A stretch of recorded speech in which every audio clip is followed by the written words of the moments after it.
All right, welcome everyone. Today we have an awesome guest. We're going to be talking with Alan today. Alan lost upwards of 60, 70 pounds. He actually did this when he was fairly young, when he was 16. He's been able to maintain it for years. He's gotten into wrestling, even up to the college level, MMA, all around great guy. I'm super excited to hear about his story. Is there anything else you'd like to introduce yourself with, Alan? No, I think you've hit every point. Thanks for having me. Oh man, thank you for being here. So, every story has a beginning, so I'd like to get back to where you're started. You told me that you did your main transformation at 16, hmm and if you were 260 at 16 or 265 at 16, you were probably a bigger kid at that point. Take me back to where you were before you started and kind of what got you deciding to do your transformation. Yeah, so I grew up kind of always as like a bigger kid, kind of always a little on the heavier side. And when I got to high school, I got recruited for football. They saw that I was a little heavier set, and they liked that, so they're like, "Hey, come play on the line." And something I've noticed as kind of a theme here on the podcast is when you become a lineman, your goal is to shove as much food in your face to make you as big as possible, right? So I had coaches encouraging me just to eat as much as I can. Um, I played football for about 2 years, and then I got up to about 265 um, doing that. After that, I was having fun playing football. I ended up starting in a game for the varsity team. And after the season, I remember I got a call from a recruiter that I guess they heard I was pretty young and I was starting, and they were interested and they were like, "Hey, what's your height and weight?" And I remember I told him my height. I was like, "I'm 5'10." And he hung up the phone on me. I was like, Oh no! yeah. So he hung up the phone on me. I was like, okay, I think I'm too short to probably play anything in college. So I figured maybe I need to lose weight and I'll change positions. Maybe that'll make me better at football. So I heard about wrestling from my friend Riley, and he told me a lot of people lose weight in wrestling. Like that's a pretty like common thing. So I was like, all right, I'll give it a try. And so I joined wrestling. Started wrestling as a heavyweight. I went to the hydration test. I don't know if you know what that is, but basically they measure your body fat and they see how much weight you're capable of losing. So I remember they gave me the little piece of paper and they said I could get down to 195. And I remember thinking, whoa, that would be crazy if I could do that. So I I decided to make that journey. So I started drinking a lot of water. I didn't have any knowledge of how to lose weight really. All I could really do was eat less and wrestle. So I Eat less and remember, wrestle more, basically. yeah, eat less and wrestle more. Basically, I remember I drank a bunch of water. I cut it down to like 3 small meals a day. I wasn't very scientific at all. I just told my mom, "Hey, mom, I want to lose weight," and she was like, "Okay." So she just started giving me like half the food that she usually would, and the weight started to come off, started to come off, started to come off, and then by the end of the season, by the end of the 3 months, I was down to 195. So That is ridiculously fast. So you're it talking is, yeah, 70 pounds in 3 months. So 20 to 25-ish pounds a month. That's so fast. How does that feel? Did you feel okay during that time period? Was that pretty aggressive? Were your workouts okay? I mean, I definitely think that it hindered my performance a lot. In matches, I'd go in real fatigued. Practice, I was always dead tired. But I just had this willpower and this goal in mind that I wanted to be skinny. That was my big thing. I was like, I want this so bad that I'm willing to go through anything to do it. And you're right, it is fast. If I were to do it again, I would not have done it so fast. There are definitely a lot of cons there. So Yeah, and we could talk all that out in a little bit. I like to focus on all the good things first, but so you lose 70 pounds. You're a young kid at this point, so I'm sure kind of the world's the limit. And then on that, you were able to build a decent athletic performance and career. Because I know we were talking before, and you said you went on and you wrestled um, into college and also have done MMA. So when someone loses weight that quickly, my biggest concern is always maintenance. But you've been extremely successful with maintenance. You kept it off for 5 years. What do you think has been the way that you've been able to do that? What are the key points you've incorporated that you've been able to maintain that lower weight? Because you're still 195 pounds to this day, or roughly there. Hmm. Yeah, so I think the important thing for maintenance is just to always be mindful of what you're eating and then always be mindful of what your body needs, right? Your body's going to tell you when you're hungry. I think something that I've definitely like struggled with is knowing when to stop eating, just practicing that mindfulness. It's easy to overeat. It's really easy to overeat when you get, served a big portion size. You want to finish all of it. But I think that mindfulness definitely helps. And then also, I know a lot of people they'll weigh themselves every day. I actually don't like to do that because it'll stress me out. I know for me on the mental side of it, it's really easy to become attached to that number on the scale. It's easy to look at it in the morning when you weigh yourself. The number's a little higher than you expected, and it ruins the whole day. I've been there a whole bunch of times where I'm like, I'm heavy today and just feel like garbage. So I don't like to weigh myself every day now. I'll do it maybe once a month or so. If I'm getting ready for a fight, I'll weigh myself every day. Um, but just little factors like, is my pants fitting right today? You can just kind Is of, the when the notches on my universe is belt? telling you. Exactly. So I've found it's actually better if I don't think about it as much because I know, especially when I was young, my whole self-image was based on that number on the scale. Um, and I don't want anybody else to feel like that. So I just think that becoming too attached to that number maybe isn't such a good thing.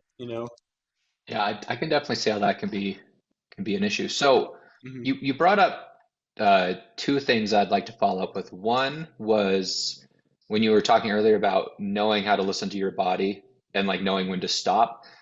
Is there any cues that you could definitely tell or maybe help someone else look for Yeah, to, absolutely. yeah. Absolutely. I know that a lot of times for me anyway, when I'm feeling like I want a snack or something, usually I'm just thirsty, right? There's the apple Oh, test. I okay. know there's the apple test that I know a lot of people really like where What's if the you Apple want a test? snack, Explain that. yeah, so if basically if you're feeling like, oh, I kind of want a snack, but I don't know if I'm hungry, a test that you can do is if you can go eat an apple, then you're actually hungry and you actually want a snack. But if you're not willing to eat an apple, that just means you want to go snack on chips or something sweet or something not as healthy. So I like the I apple like test, that. um, and then just making sure you're hydrated, drinking water. Sometimes it's really easy to be thirsty and then want to grab a snack because you think that's going to fix it, but in reality, your body just needs water. Those are kind of some cues that I like to do. And then just keeping in mind, like, when's the last time you ate and stuff like that. Sometimes you'll feel a little snacky and you'll be like, oh, wait, but I ate 30 minutes ago. Um, Maybe my insulin's spiking or something, and that's why I'm feeling snacky. So, That makes just sense. keeping that. I like that. So then the other thing that I wanted to follow up with you on was you talked about moving away from being obsessed with that number on the scale, which I think Mhm. is a part of anyone who's gone through a weight loss journey, is you have to know how to kind of put the number on the side and have it be a good thing, but not the main goal. What were you able to replace it with? Because I know often people say like, "Oh, I don't worry about weight," but I feel like it's good to have a goal or it's good to have something else. So what did you replace it with that you were so successful that you could focus on something else besides that number to keep you at a healthy place? I like to focus more on the way my body looks. So I like to take progress pictures. And then I also like to base it on like my performance athletically, right? If I am able to, run a mile in under 6 minutes, if I'm able to do 10 pull-ups, if I'm able to, hit my numbers in the weight room, I know that I'm in good shape. I know that I'm okay. Um, and that's just something that I can kind of base that off of because if I was starting to get, up there in weight, I wouldn't be able to do those things.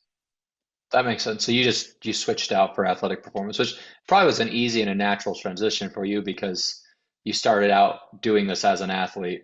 And so I'm sure that's always been kind of one of the main goals. So let's dive into, we brought up training. I'd love to dive into what you've done for training. And we can even go all the way back to when you started and then also how you've been able to maintain. But what does your exercise look like that you're able to maintain such a healthy position in life? Yeah, so my exercise is when I'm not getting ready for a fight, I like to have at least one workout a day, um, excluding Sundays. So Sundays is the only day I don't work out. I work out 6 days a week. I try to lift about twice a week. Um, and what I'll do is I'll just go to the MMA gym. I'll hit my sparring on Monday. Tuesday I'll hit my striking. Wednesday I'll do my wrestling. I'll just be going through a practice every day, at least an hour. And my kind of indication that I got a good workout in is how much I sweat through it, Right. how much sweat I did. That's like, okay, I got some good work in today. Kind of base it off that feel. And then also, um, on days where maybe I don't have a practice planned or anything like that, I'll try to go on a run in the morning. Um, I've kind of read before that going on a run uh, to start the day will help kind of boost your metabolism a little bit more.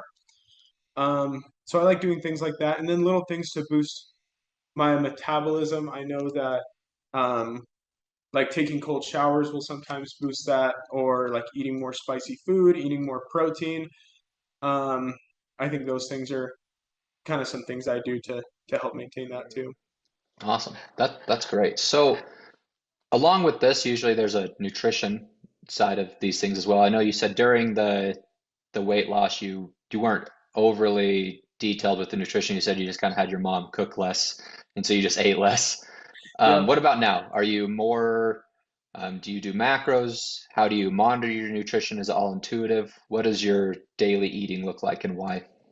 Yeah. So for a long time, so that first initial weight loss, it was real easy because it was just okay, eat as little as possible and I'll lose more weight, right? But I think a big part of the maintaining that weight is that it is actually a lot harder to maintain weight than it is to lose weight. I'm not sure what it is, but mentally for me, I know it's a lot harder to maintain than to lose. So that's kind of when I started to struggle. I started looking into more nutrition, kind of what's important there. I started to track my calories. An important one for me. I just hopped on my fitness pal. I tracked my calories for the day to make sure I wouldn't go over. I would track my macros. Protein is king, in my opinion. Protein's very, very important. It helps you kind of hold on to that muscle even as you're going lower in calories. And also there's the thermogenic effect of protein. So it takes it takes some calories to actually metabolize protein. So um, it just helps you boost your metabolism a little bit more and kind of like help shed some calories. So yeah, I started tracking calories. I started tracking all my macros and stuff. And then, kind of almost the same thing with looking at the scale every day. I started to focus way too much on calories. It's like, no, I can't eat this. I can't eat this. It's way too high in calories, way too high in calories. So, what I ended up doing is I stopped tracking it. And instead, I just kind of do a little bit of mental math. Like, okay, each meal should be around 700 calories. Maybe my snacks, I should keep them to 200 and below. Um, and then with my protein, just make sure I'm counting in my head at least 150 grams of protein a day. I've gotten into the habit so much of counting my calories that I can almost do it without having to put it into an app or anything like that. So I think that's a common pattern where you kind of you go from nothing to almost a little too much and you're hyper focused and you learn all of it and you learn how to back off of it. So mhm. that seems great and it seems like it's really worked well for you. Earlier in the podcast, you said you may have had a little bit of regrets on how fast you lost weight. I firmly believe that learning from your own mistakes is one of the best ways to learn, and if you can learn from someone else's mistakes, that's even better. So, what were some of the mistakes you made in the weight loss and then also during maintenance that you now know, hey, I should avoid this and maybe you could give some of that advice to other people. Yeah, so some of the mistakes I made with losing the weight that fast is it was really hard on my body, right? It was really energy taxing. I was tired all the time. It was hard to go to class. It was just difficult to get up in the morning. And then there's also like the body image part of it, right? Especially as a teenager, it's really easy to be insecure about your body. And when you lose that much weight as a kid, I remember just always thinking like, "Ah, I don't look good enough. I don't look like the guys on Instagram. I don't look like the guys on the posters. I need to do more. I need to do more and more and more and more." Um, and also losing weight that fast, I ended up having, a lot of loose skin around my stomach. And I remember I was really insecure about that because I was like, oh, all these people are lying. I'm not skinny. I still have all this on me, you know? So I think if I were to go back and do it again, I would definitely do it slower. I'd do it in a more healthy way, um, just to be able to not deal with those issues. And then some issues with the maintenance too. Like I was talking about before, it's pretty simple to lose weight. I mean, at the end of the day, it's calories in, calories out. But maintaining weight is a little bit more. It requires a little bit more thought and effort put into it because you can't. The goal obviously is not to gain weight, but at the same time, you don't want to lose even more weight. So Kind of a Goldilocks situation with maintenance, right? Where it's like it's too much or too little, and so then that's tricky. yeah. You brought up something that I want to take just a second because this is really important when you brought up the idea of comparing yourself to others and self-image. This is one of the most dangerous things when you're talking about going on a weight loss diet is it can really mess with your head. What did you do to help separate yourself away from, the comparing yourself to others and that negative self-image? How did you overcome those negative aspects of your weight loss journey?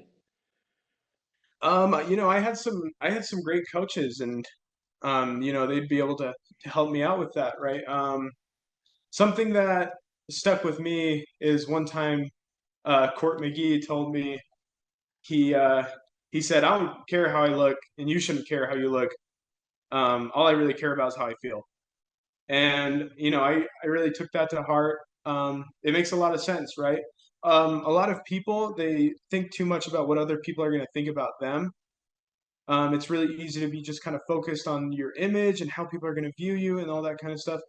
But I think what a lot of people don't realize is people really don't care all that much. 99% of people going to the gym, they're there to look at themselves in the mirror. They're not there to go look at Right. other people, you know?